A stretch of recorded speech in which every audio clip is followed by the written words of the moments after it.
¿De qué les quiero hablar el día de hoy? Tomando en consideración las propuestas de la maestra Tania para venir con usted, colaborar y demás, y tomando originalmente en cuenta el hecho que iba a haber estudiantes, se me ocurrió platicar con ustedes este tema que a mí me parece importante porque no está lo suficientemente bien estudiado en las diferentes ingenierías.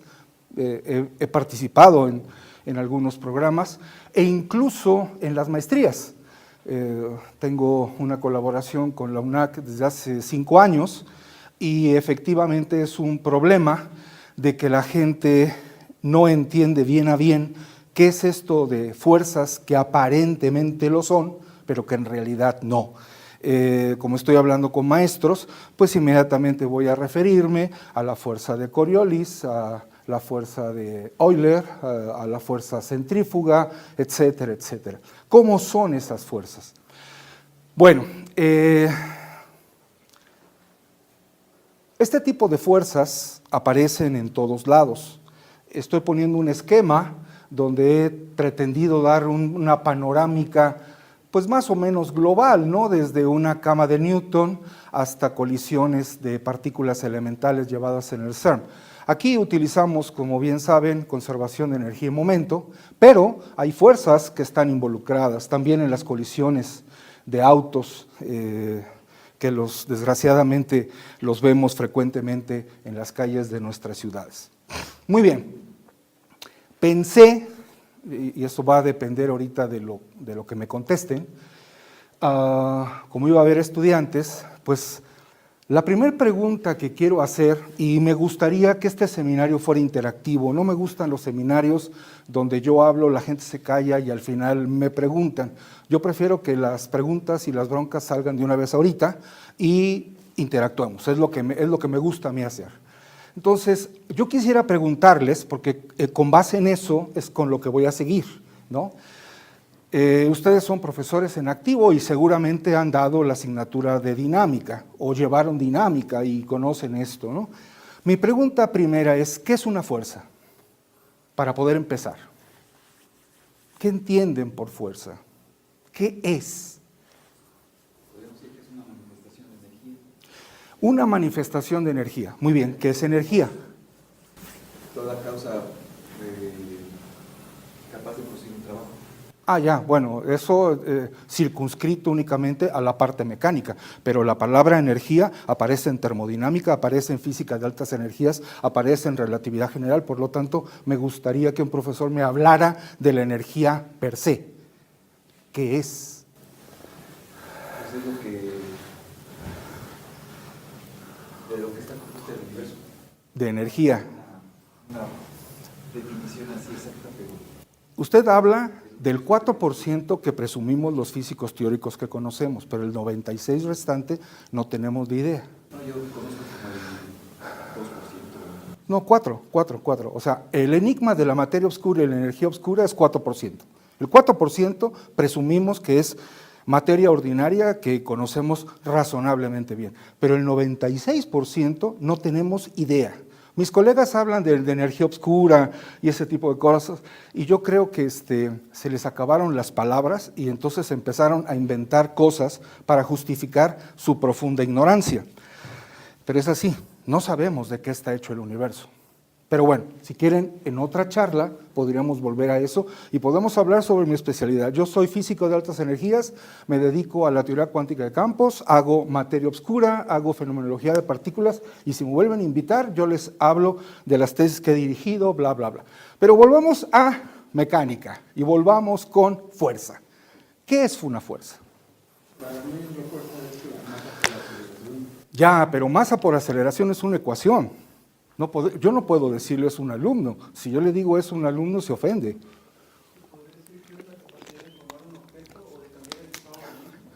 Capacidad de formar un objeto, de deformar un objeto.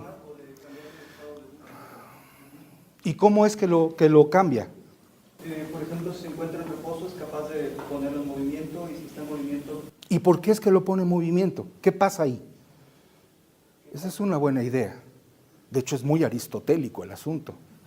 Me parece bien. Pero entonces, ¿qué cambió? ¿Estaba en reposo? Tiene usted que aplicar algo impreso, ¿no? Lo que decía Aristóteles, una fuerza de estas de tipo violento, y entonces se pone a mover. Por cierto, ¿se seguirá moviendo o se va a detener? ¿Por qué se va a detener? ¿Por qué se va a detener? Ah, meten ya ahora un agente, fricción, que también tendremos que decir qué carambas es esto, pero volvamos con la parte primera, ¿qué es fuerza? Se excita lo que pasa, bueno, pienso yo que se excita la materia, ¿no? Se excitan los electrones. Híjole, a ver. Entonces, me tendría usted que explicar qué es materia, qué es excitación y qué es electrón. Ya nos estamos metiendo en Honduras, ¿eh?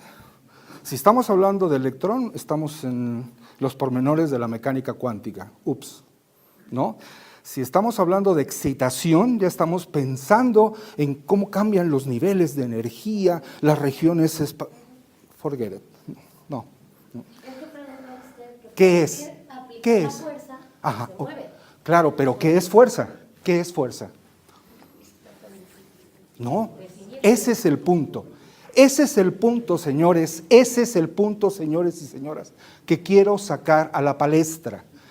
El problema es que si a nuestros alumnos les decimos que es F igual a M por A, señores, estamos cometiendo un profundo error. Esa es una ecuación. Y, es más, por cierto, F igual a M por A no es la segunda ley de Newton, porque Newton jamás escribió eso. F igual a M por A, por cierto, son vectores, habría que decir que es un vector, bla, bla, bla, bla, bla. Fue primeramente escrito por Euler. Entonces, en realidad, deberíamos llamar la segunda ley de Newton-Euler. Pero nuestro héroe que aparecía ahí, en realidad lo que escribió fue algo parecido a esto. Donde el momento es esto que está aquí, el momento lineal. Pero ahorita volveremos con momento lineal. Entonces, ¿qué es fuerza? Ya hablaron que energía, ya hablaron que electrones, etcétera. No. Si pensamos que es un vector, es algo que tiene dirección. Magnitud, etcétera. Sí, pero olvide eso es demasiado sofisticado. Ahorita, si quiere, nos metemos con tensores o lo que usted guste, pero antes de eso, o sea, ¿qué es? Estoy preguntando por la sustancia. ¿Qué es?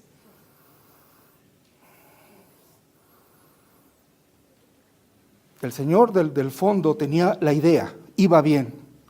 Algo le pega a un cuerpo material, de alguna manera, y modifica su estado de movimiento. Muy bien, ¿cómo modifico eso? ¿Cómo lo cuantifico? ¿Perdón? Es lo que estoy intentando, pero ya no me acuerdo. Ok, entonces creo que voy a empezar bien. ¿Perdón? Ahí hubo una aportación de energía.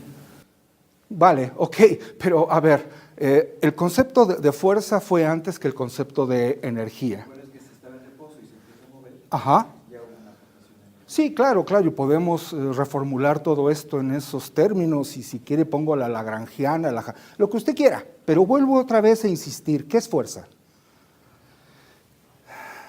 ¿No es una interacción? Sí. Ok, ¿cómo cuantificamos las interacciones? Ese es el punto. ¿Y qué pasa, señores? La mayoría de los libros de texto que usan ustedes, por ejemplo, me imagino que usan el Byron Johnston, y les enseñan a sus alumnos que hay que quemarlo, porque es un libro horrendo, mal escrito, con los conceptos chuecos, etc. Pero hay otros, el Resnick, el Alonso, el Sherway, en fin, hay N, ¿no? Todos los libros utilizan las ideas de un físico y filósofo alemán, Ernst Mach, para poder describir estas cosas. Lo que yo he observado a lo largo de algunos años de interacción con estudiantes y con profesores en el instituto donde yo trabajo, nos dedicamos a la capacitación con profesores, es que la forma en la que se hace es una forma que está adecuada para la descripción mecánica, ¿no? Los empujones, los jalones, poner una masa patrón, luego hacer comparaciones y demás. Lo que yo he visto, por ejemplo, el Resnick dedica 2 capítulos para hacer esto. Pero al final del día, nuestros estudiantes cuando dejan nuestro curso y entran, por ejemplo, a Física 2, que sería electricidad y magnetismo, donde el primer tema es la fuerza electrostática, de nuevo no saben qué es fuerza, porque se quedaron atrás con jalones y con empujones. Pero si yo tengo un objeto como este y lo suelto, cayó. ¿Quién lo movió? ¿Perdón? Entonces hay que meter un concepto nuevo, el concepto de campo gravitacional. Luego entonces, la discusión de fuerza tendrá que ser lo suficientemente elaborada para que contemple también este caso. Pero me gustaría que fuera lo suficientemente buena como para cuando yo deje mecánica y entre electricidad y magnetismo, pueda yo hablar de fuerza eléctrica, pueda hablar de fuerza magnética, pueda hablar yo de Lorentz.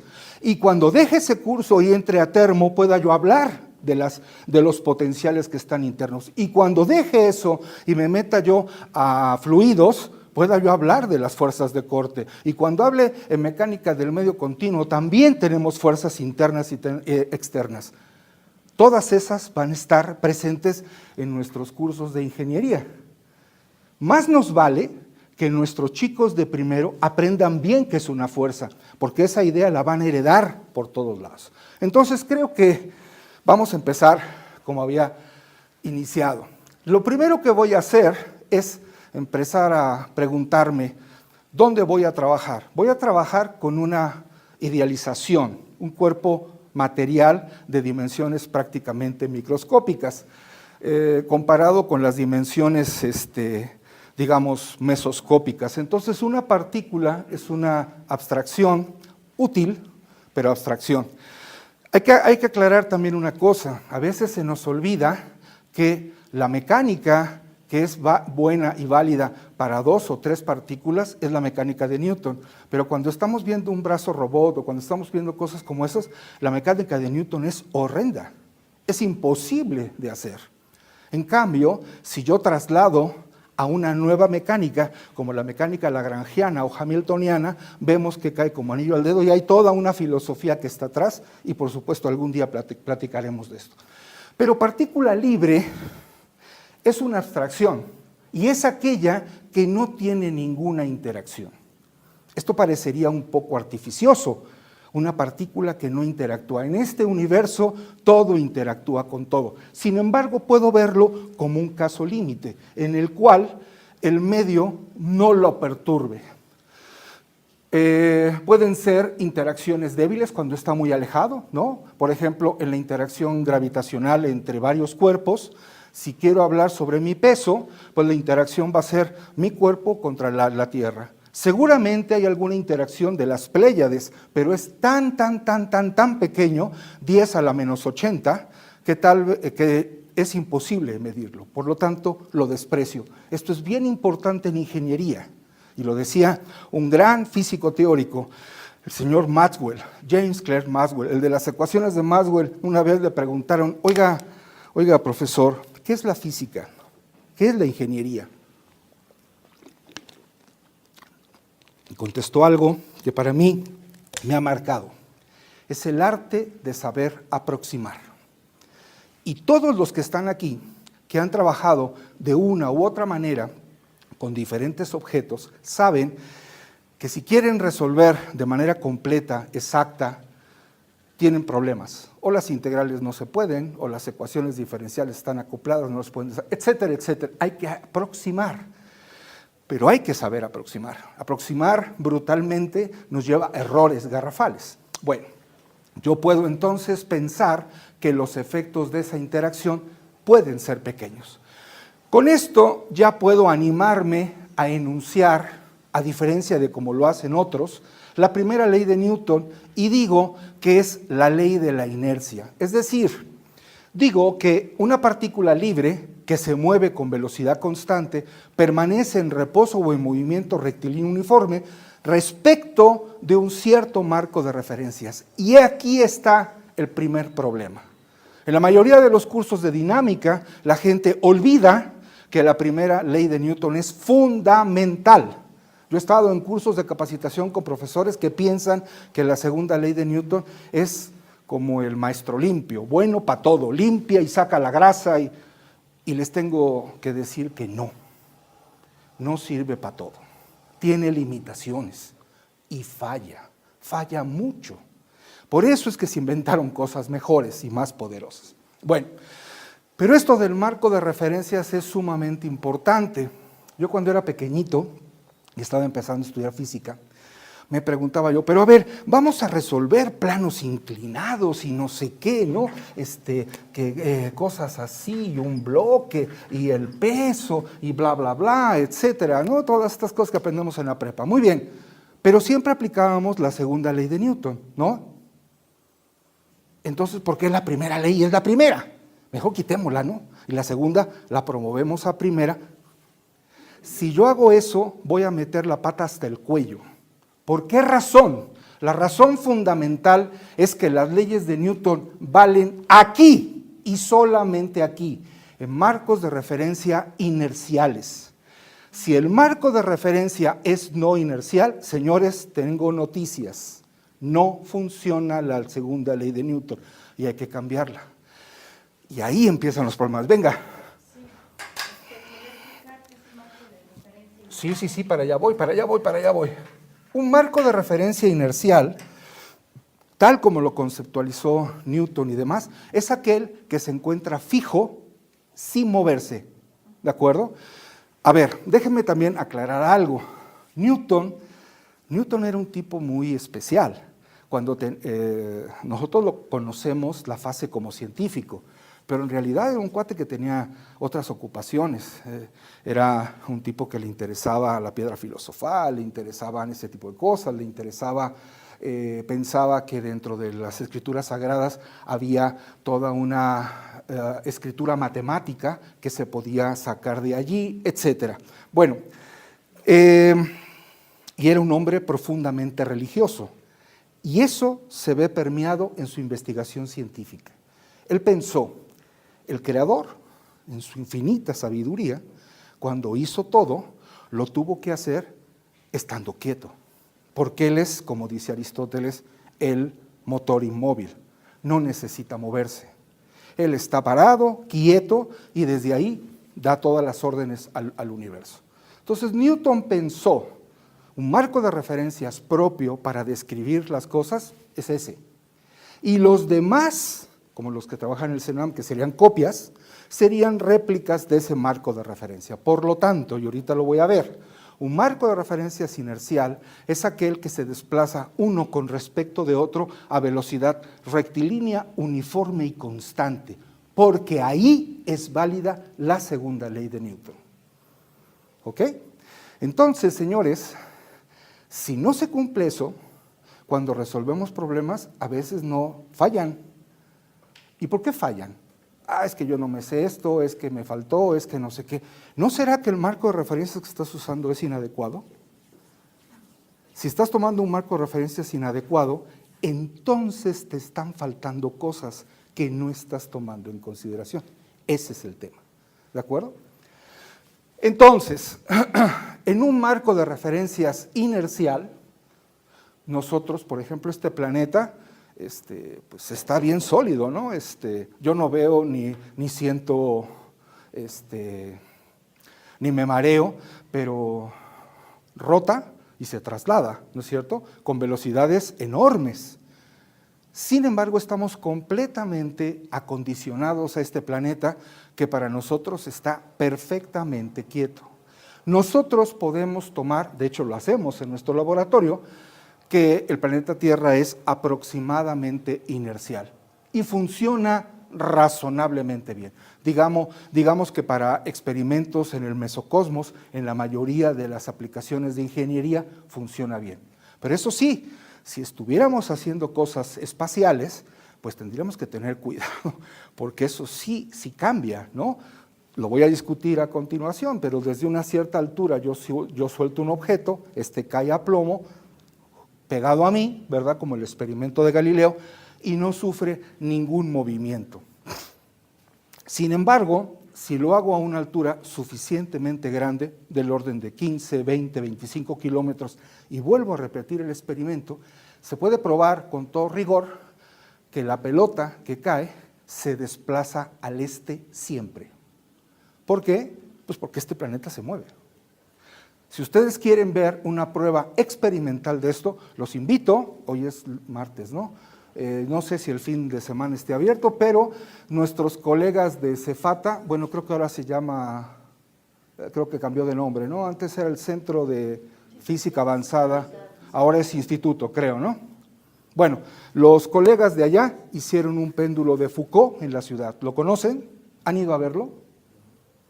Tienen que irlo a ver, tienen que irlo a ver, porque es impresionante.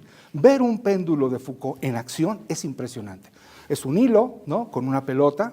Esta es una pelota de bronce enorme y oscila. Y dirían, pues qué aburrido. No, esperen a que tome tiempo la oscilación. Si este planeta no rotara, estarían todos de acuerdo conmigo que oscilaría en este plano. Sin embargo, se empieza a mover, empieza a rotar. Y va a rotar dependiendo del hemisferio.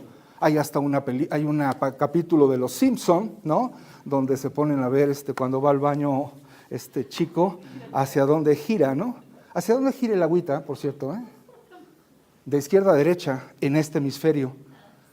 Entonces, bueno, tarea para que pidas su presupuesto aquí a la UTEC, ir a Argentina a ver cómo se va al baño y le jala, y a ver, todos vengan y jalarle y ver hacia dónde se mueve. Se mueve al revés. ¿Hacia dónde se mueve en Ecuador? ¿Hacia dónde se mueven los polos? Tarea para que le piensen. ¿De acuerdo? Ok. Bueno, vamos a seguir, pues. Esto es nuestra primera ley de Newton. Entonces, para un marco de referencias inercial, como el que está aquí, si yo miro a una partícula material que viaja con una velocidad rectilínea, uniforme y constante, ¿yo qué diré automáticamente? No está actuando ninguna interacción sobre ella y por lo tanto es una partícula libre. Luego entonces el concepto de partícula libre es útil. ¿Vale? Muy bien. Pero déjenme empezar a hacer las cosas un poquito más interesantes. Todo cuerpo material, por el simple hecho de existir, tiene momento lineal. El momento lineal es esta cantidad que seguramente ya la han utilizado y es el producto de la masa por la velocidad, ¿sí? En este momento, ustedes con respecto a este salón, a este marco de referencias, ustedes tienen momento cero, porque a pesar que tienen masa, ¿no?, tienen velocidad cero. Entonces, tienen un momento igual a cero. Claramente, todos sabemos que los diferentes cuerpos tienen diferentes momentos, ¿no? Y, por ejemplo, una locomotora, como lo que está ahí, moverla con un cierto empujón es más difícil que mover una bicicleta, ¿no? Eso tiene que ver con una característica que está intrínsecamente ligado a la materia, ¿no? Por lo tanto, el peso, ¿no?, la masa del cuerpo es una medida de la inercia del mismo. Bueno, pero entonces, si la partícula es libre, su velocidad es constante y por tanto su momento será constante. Esto tiene que ver con la primera ley de Newton, de Galileo Newton, sí. Sí, yo creo que también otro concepto que bueno, yo he visto Sí. en algunos cursos, es la definición de inercia. Porque una cosa es, como usted lo acaba de decir, Ajá. el concepto de energía es uno, Ajá. después es otro, y el concepto de inercia, Ujú. momento, y entonces se vuelve ahí. ¿Qué sería la inercia de un cuerpo? Pues generalmente en los libros, lo que definió el maestro Carmona, que viene, ¿no? Tal vez no lo tengo así grabado o memorizado, pero es el cambio de estado de un cuerpo que estaba en reposo, en movimiento o en movimiento. No, pero eso no es inercia. No, esa ya es consecuencia de. La masa tiene que ver con la inercia. Un objeto más masivo tiene más inercia. Mover a un... ¿La de materia tiene más inercia? Sí, pero ahí hay que tener cuidado, que es materia. Porque si empezamos a hablar que es la masa de un cuerpo, A menos que olvidemos la relatividad especial, porque creo que saben que la masa es función de la velocidad. Conforme nos acercamos a la velocidad de la luz, la masa crece. Pero bueno, estamos en el mesocosmos, estamos a la Newton, olvidemos eso. Puedo pensar entonces que un objeto tiene más inercia en cuanto más masa tenga. Pero eso es desde el punto de vista traslacional, ¿no, señores? Pero los cuerpos también rotan, ¿no? Y si rotan, tienen, ¿qué cosa? Momento de inercia. Y de hecho es un tensor de rango 2, ¿no es cierto?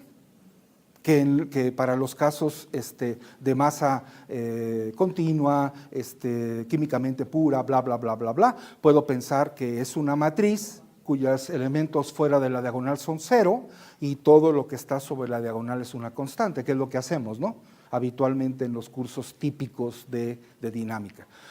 Pero un cuerpo que rota tiene momento de inercia, y tiene momentos de inercia principales y los secundarios, que son muy importantes, ¿de acuerdo? Entonces, todo esto tiene que ver con cómo se comportan con respecto a un marco de referencias. Como yo estoy trabajando con partículas, en este momento, no estoy metiendo el grado de libertad rotacional. Habría que meterlo, pero vamos para allá. Primero déjame llegar a entender lo que es fuerza. Entonces, si la partícula no es libre, obviamente que la velocidad cambia. Eso ya tiene que ver más con lo que decía aquel señor. Si hay un cambio, los cambios los denoto de esta manera. Voy a suponer en esta charla que la masa es constante, por lo tanto, va a ser la masa por el cambio de velocidad. Entonces, ahora sí, yo tengo un cuerpo, hay algo, todavía no sé qué es, que cambia su estado de movimiento. Estaba en reposo y ahora está en movimiento. Por lo tanto, hubo un cambio de momento, un delta V, ¿no es cierto? Ese delta V tendrá que ver con la interacción. ¿De qué tipo? Como lo voy a hacer general, no va a importar. Voy a aterrizar a la parte mecánica, que es lo que nos interesa. Pero como quiero que esto sea general, lo van a poder aplicar en hidráulica, en mecánica, en electromagnetismo, a donde ustedes quieran, porque el concepto va a ser completamente general y esto va a ayudar a que sus alumnos, cuando entren a electro, no tengan broncas y el primer tema sepan de qué se trata, porque van a ver fuerza de Coulomb, ¿no es cierto? ¿No? Entonces, ¿qué tienen que hacer ahí? Vale. Más cosas. ¿Cómo vemos entonces el movimiento de una partícula, de un punto material? Si es un marco de referencias inercial y es una partícula libre, pues tiene un momento constante y sigue una trayectoria rectilínea. Pero, estando en el mismo marco de referencias, ahora supongamos que la partícula no es libre. Y eso significa que va a haber un agente externo que interactúe con ella. Su velocidad ya no es constante, por lo tanto su momento no es constante. ¿Y qué va a suceder? Que visto en un marco de referencias inercial va a describir una curva. Y ahora no me dejarán mentir, cuando ven cinemática y ven tiro parabólico, ¿no? ¿Cuál es la fuerza que hace que se curve la curva? La gravitación. Y el producto de la masa por la gravedad, que es el peso, es una fuerza. Ok, entonces, primera enseñanza. Si estoy parado en un marco de referencias inercial y yo miro que con respecto a este marco la trayectoria es curvilínea, no hay de otra, hay una fuerza. ¿De qué tipo? Hay que ver. ¿De acuerdo? Entonces hay una interacción, eso es una fuerza. Y lo que queremos ver es de qué tipo. Puede ser nuclear, puede ser magnética, puede ser la que ustedes quieran. ¿De acuerdo? ¿Ven cómo construir esto a los chavos les sirve profundamente? Porque no lo anclamos en el concepto de masa, de jalón, de empujón. Esto es completamente independiente. ¿Vale? Muy bien, más cosas. Voy a enunciar algo que es un principio fundamental en la naturaleza. Es el principio de la conservación del momento lineal. Lo voy a hacer fácil para poder fijar ideas y después de ahí podemos generalizar. Entonces voy a suponer un sistema aislado donde hay dos partículas materiales y que pueden tener interacción entre ellas. ¿De qué tipo? De la que ustedes quieran. Mecánica, eléctrica, gravitacional, térmica, nuclear, nuclear fuerte, pueden ser quarks, ¿no? Y puede ser cromodinámica cuántica, pueden ser agujeros negros o lo que ustedes quieran, ¿sí? Pero interactúan. Yo voy a poner la interacción con esta rayita discontinua, ¿de acuerdo? Y quiero cuantificarla. Por lo tanto, si nada más existe esto, yo voy a decir que el momento de este sistema aislado es 1 y es constante. El momento total del sistema es la suma de los momentos individuales. Por lo tanto, sería M1V1 más M2V2. ¿No? El momento total es la suma de los momentos. Y como tengo 2 partículas, pues esto es todo. ¿Vale? Muy bien. Si el principio de conservación de momento lineal se establece, entonces permanecerá constante. Si el sistema es aislado, entonces este señor será una constante.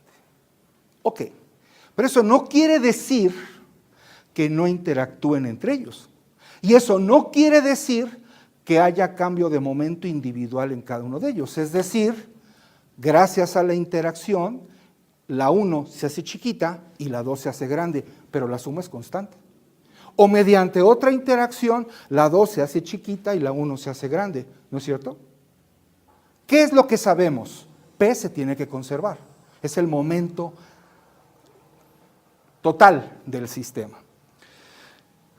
Ese principio, ¿qué me dice? El momento lineal de un sistema compuesto de 2 partículas, que es lo que estoy alegando, sujeta a su interacción mutua, permanece constante.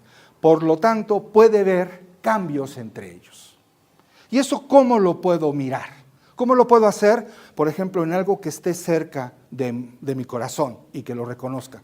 Por ejemplo, veamos la interacción entre partículas cargadas, ¿no? La interacción entre partículas cargadas sabemos que si tienen el mismo nombre se repelen y si tienen nombres iguales, distintos, se atraen, ¿de acuerdo? Bueno, déjenme pensar en algo por el estilo y entonces imagínense a las 2 partículas que estoy analizando, la 1 y la 2, tiene un momento P1 en una cierta dirección, un P2 que está dirigido en otra dirección, ¿de acuerdo?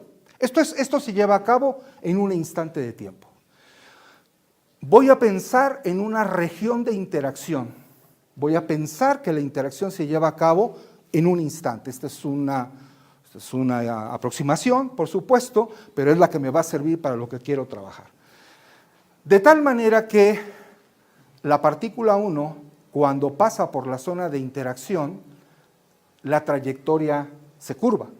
Si la trayectoria se curva es que hay una fuerza, ¿no? Y queremos ver quién es esa fuerza. Me lleva a la trayectoria que la veremos por acá, ¿vale? Esta es la interacción y ahora quiero ver qué pasó después. Un instante posterior, la partícula 1 se encuentra en este tiempo, en esta posición, con esta dirección. Y la partícula 2, a este tiempo, tendrá esta otra dirección. ¿Qué pasó, compañero? Hubo cambio de momento, ¿no es cierto?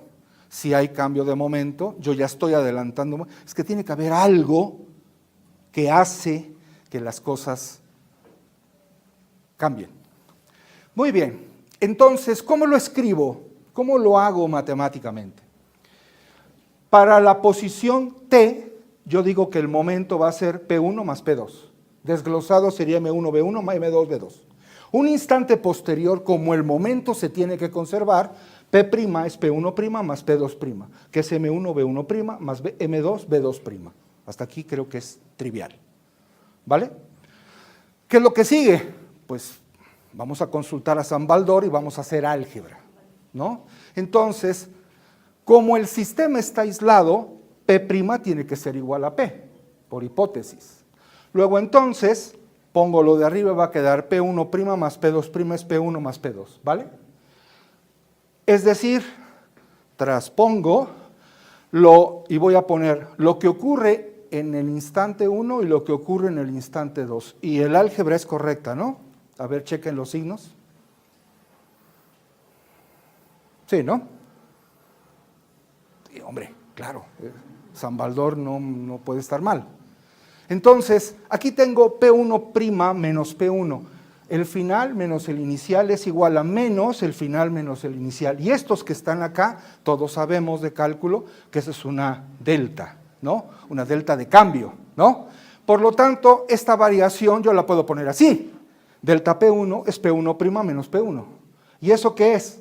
Esto que ocurrió. Agarren este vector y este está aquí. Agarren este y lo pongan acá, por lo tanto hay un delta P. Hay un cambio. ¿No es cierto?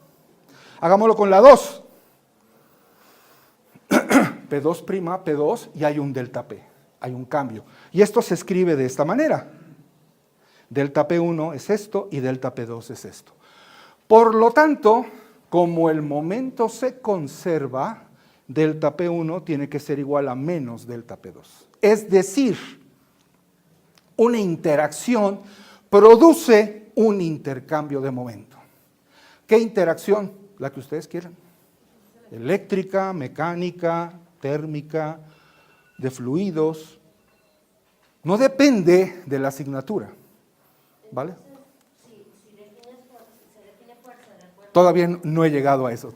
Para allá voy. Sería una interacción que produce un cambio de momento. Pero eso hay que demostrarlo. Bueno, digo, pero podría ser. No, podría ser, no, eso va a ser. Eso va a ser. Y entonces, eso va a ser mi pregunta inicial. Eso es una fuerza. Ojo, estoy dando el preámbulo de la charla. Todavía no he llegado al objeto de la charla. El objeto de la charla son fuerzas que no son fuerzas, ¿vale?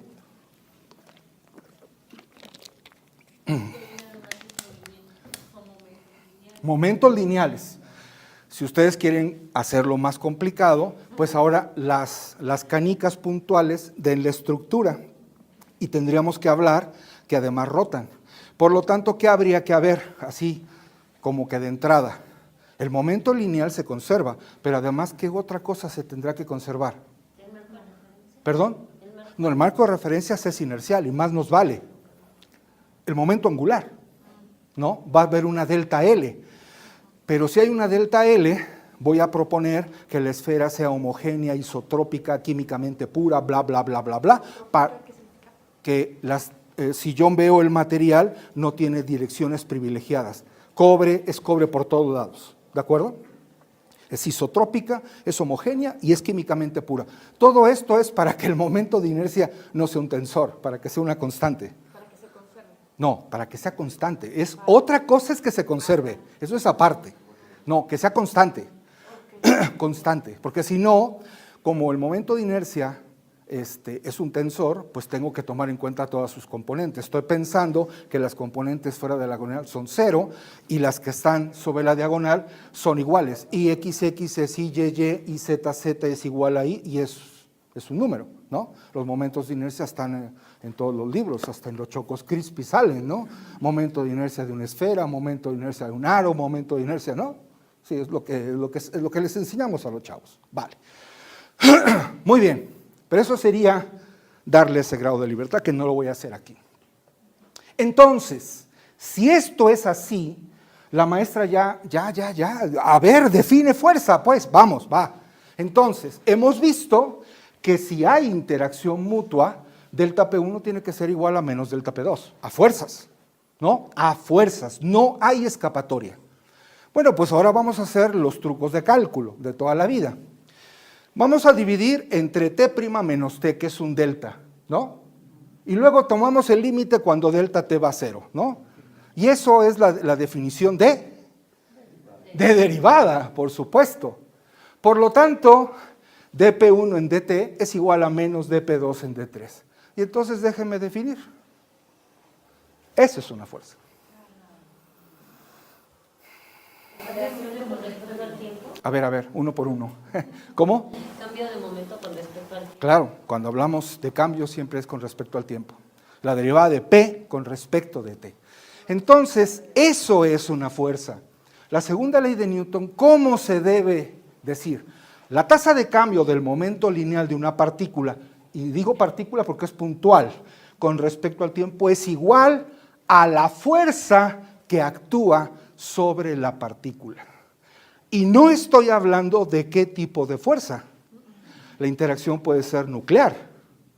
¿Funciona esto? Claro. Puede ser hidráulica, ¿funciona esto? Claro. Puede ser magnética, ¿funciona? Claro. Esto es completamente general. Es la forma moderna en la que nosotros definimos fuerza. ¿Por qué sabemos que hay ese cambio de momento? ¿Cómo podemos verlo?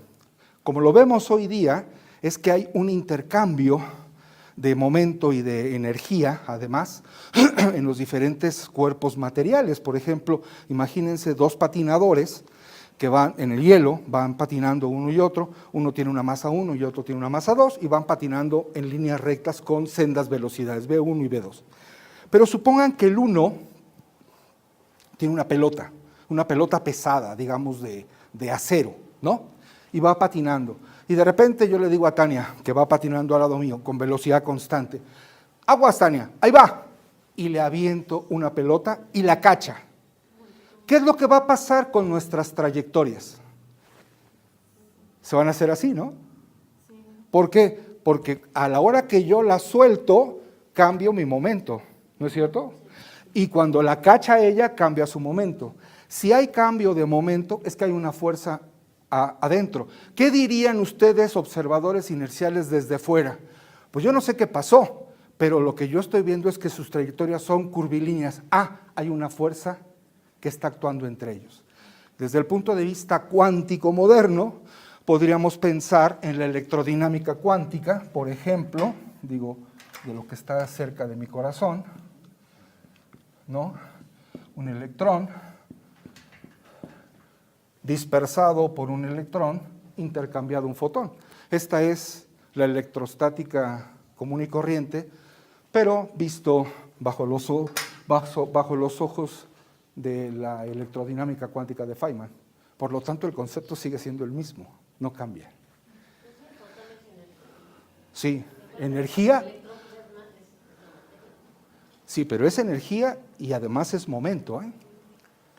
Una cosa con la fuerza electromagnética tiene sus bemoles, tiene sus problemas, porque la fuerza electromagnética es la fuerza de Lorentz, ¿no? Y se escribe, voy a poner la velocidad de la luz igual a 1 para no meterme con los problemas de unidades, va a ser la carga por el campo, ¿no? Esta es la fuerza eléctrica, pero hay otra, más Q, B cruz B.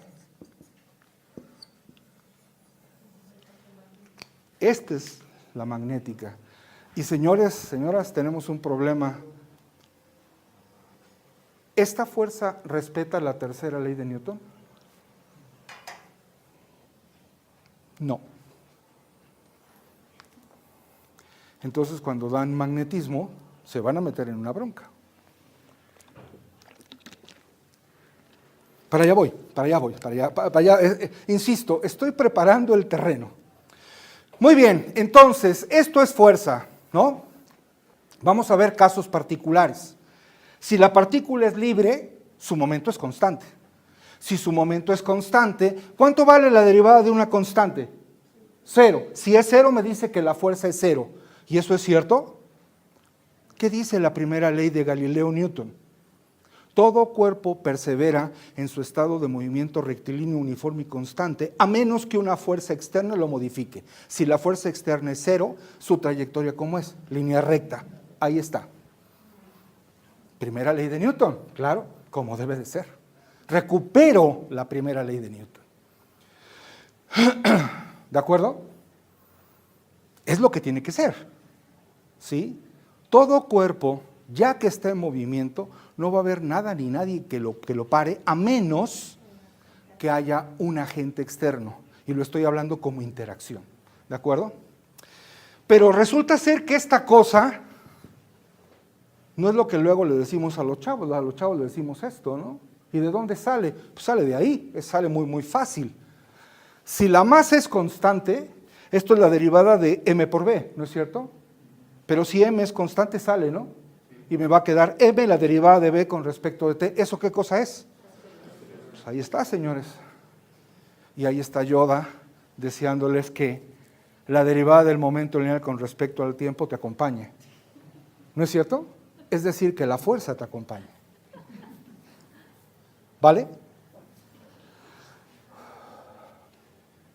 Muy bien, todo hasta aquí está bien. ¿Dónde empiezan las broncas, según yo? ¿Y dónde empiezan las broncas en los libros? En la siguiente, porque vamos en la segunda ley, ¿no? Pregunta, una vez más, compañeros. ¿Recuerdan cómo se enuncia la tercera ley de Newton? A toda acción corresponde una reacción de sentido contrario. Ok. ¿Y qué más? ¿Perdón? No, perdón, eso no dice. Eso no dice. Con todo respeto, profesor, eso no dice. Eso lo hemos venido repitiendo como loritos desde la secundaria, pero no vemos la letra chiquita. Hay una letra chiquita que se nos pasa y ahí viene la bronca a la hora de resolver problemas. A ver, vamos a ver. Imagínense que hago esto. Yo voy a pegarle al pizarrón. Le pegué con la mano. ¿Cuál es la acción? Ok, mi mano sobre el pizarrón. Pero el pizarrón, ¿qué hace? ¿Se deja? Pero le dolió. Claro, ¿por Ahí qué? estuvo la reacción. Porque el pizarrón actuó sobre mi mano. Sí, ok, pero entonces veamos la letra chiquita. A toda acción corresponde una reacción de igual magnitud y de sentido contrario. Y ustedes dicen que hasta ahí. Falso. No dice así. Punto y seguido. Siempre y cuando ocurran en diferentes cuerpos. Si esto no lo ponen, no funciona la tercera ley. Yo le pegué al pizarrón, pero el pizarrón me pegó a mí.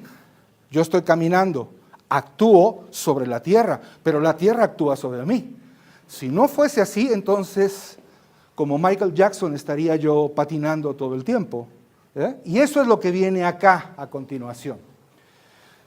Esto es lo que hemos encontrado, ¿no? De hecho, es la fuerza. Pero vean ustedes que dp1 en dt es igual a menos dp2 en dt. Déjenme ponerles esto significa que f1 es igual a menos f2. Déjenme ponerlo como trayectorias. Si recuerdan, ¿no? Eran dos partículas que interactuaban y ¡boom! Ok. Esta es la trayectoria de la 2 y esta es la trayectoria de la 1. La partícula 2 tiene momento 2 y masa 2. La partícula 1 tiene masa 1 y momento 1, ¿vale? ¿Cómo interactúan? La rayita de siempre, eléctrico, magnético, lo que usted quiera. Lo que sí sé es que esto que estoy poniendo como F1 es la acción de la partícula 2 sobre la partícula 1. De hecho, yo debería haberlo escrito mejor.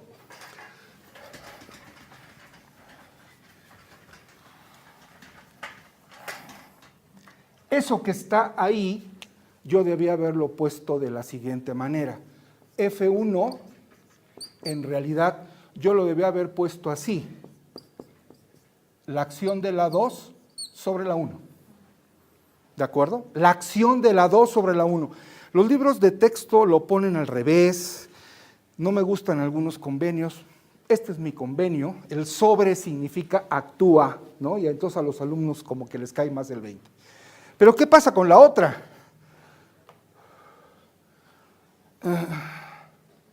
Esta, la F2.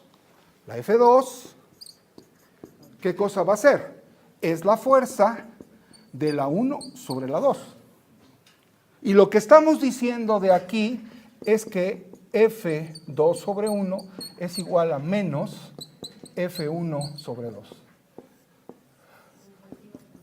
Tercera ley, ¿de acuerdo? Pero lo realmente importante, lo verdaderamente importante, es que es sobre distintos cuerpos. ¿Quién da electricidad y magnetismo? Usted, ok. Tiene usted dos cables que transportan corriente, la misma corriente. Hay un efecto físico, se mueven los cables. Depende si es paralela o antiparalela la corriente, el cable o se expande o se contrae. ¿Cómo se llama eso? Tiene nombre, no me acuerdo, ley de Lenz, creo, ¿no? Bueno, lo que sea. Necesariamente para que esto ocurra, tiene que ocurrir en diferentes cables. El cable 1 actúa sobre el cable 2 y el cable 2 actúa sobre el cable 1. Esa es tercera ley. Pero ese movimiento que se está ejecutando, está diciendo la interacción es con los campos magnéticos que se generan en cada uno de los conductores. Claro. Pero es tercera ley y ocurre en diferentes cables. Sí. Necesariamente, ¿no? Muy bien. Perfecto. Entonces, este concepto va a ser útil porque puedo usar el principio de superposición. Eso significa que ya lo hice para 2, lo puedo hacer para 3, lo puedo hacer para n, ¿de acuerdo? Y dígame. Casi todos los sistemas, ¿cómo usted podría definir? Más bien, el principio de superposición se Sí. utiliza en diferentes temáticas.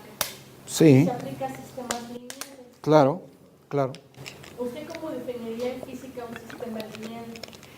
¿Cómo definiría? No modelado, ¿no? Porque el modelado pues, es la función matemática. En el cual yo puedo hacer superposición. Se vale para 2, se vale para 3, se vale para n. En la forma en la que lo estamos haciendo con Newton es, si yo tengo 3 cuerpos, imagínense que ahora pongo 3, pues va a ser la interacción de la 1 con la 2, la interacción de la 1 con la 3 y la interacción de la 2 con la 3. ¿O lo puedo hacer asociativo y el efecto es el mismo o no? Entonces, si lográsemos hacer eso, maestra Tania, la invito a hacer un paper, pero de una vez le digo, si logramos hacerlo y logramos construirlo, entonces pasaremos inmediatamente a la inmortalidad. Ganaré, pues no se va a poder porque es el problema de los 3 cuerpos. Es un problema no integrable, es un problema que le han entrado la gente más inteligente que ha existido y no le ha hecho ni cosquillas al problema. ¿Qué es lo que hizo Lagrange? Lagrange sí se metió con el problema, Poincaré se metió con el problema, el gran Poincaré. Y lo que hicieron es, vamos a hacer 2 cuerpos y el tercero va a ser una perturbación infinitesimalmente chiquito. Por lo tanto, su interacción casi no la veo, ¿no? Eso es lo que podemos hacer, pero integrar el problema de 3 cuerpos es un problema que no tiene solución. ¿Vale? Entonces ahí hay un problema. En el análisis de partículas, o sea, en el análisis de partículas, o entonces también parámetros concentrados. ¿Cómo? O sea, estos análisis de parámetros concentrados. ¿Pero qué es? Distribuidos. Perdón, no sé qué es ¿Y eso. cómo le llaman a la física estos análisis con partículas? Sí, con partículas. ¿Cómo se le llama a la física cuando ya no estás viendo una sola partícula? Ah. Ya estás viendo Muchos cuerpos. muchos cuerpos. Claro, cuando haces muchos cuerpos y uno quiere hacerlo a la Newton, se enfrenta uno con un problema horrible. Entonces, lo mejor que hay que hacer es construir un formalismo, que es el formalismo lagrangiano y hamiltoniano, para poder hacer el tránsito hacia el continuo. Es una de las ventajas. Si nosotros usamos el formalismo lagrangiano o hamiltoniano, se puede aplicar a electrodinámica, se puede aplicar a termodinámica en procesos reversibles o fuera de equilibrio, se puede utilizar en mecánica cuántica, relativista o no relativista, se puede utilizar en gravedad, se puede utilizar en termohidrodinámica, se puede utilizar en estas cosas nuevas, plástico, fluido, térmico, no sé qué. El lenguaje es tensorial y la forma de hacerlo es estrictamente lagrangiano, porque es el formalismo adecuado. Si lo hiciéramos a la Newton, es horrendo, muy complicado. Ok, no, más cosas. Entonces, a ver, hasta aquí, ¿cómo vamos? ¿Hasta aquí vamos bien? Muy bien. Me llevé 1 hora para dar la introducción a que todos habláramos sobre lo mismo, sobre lo que es una fuerza.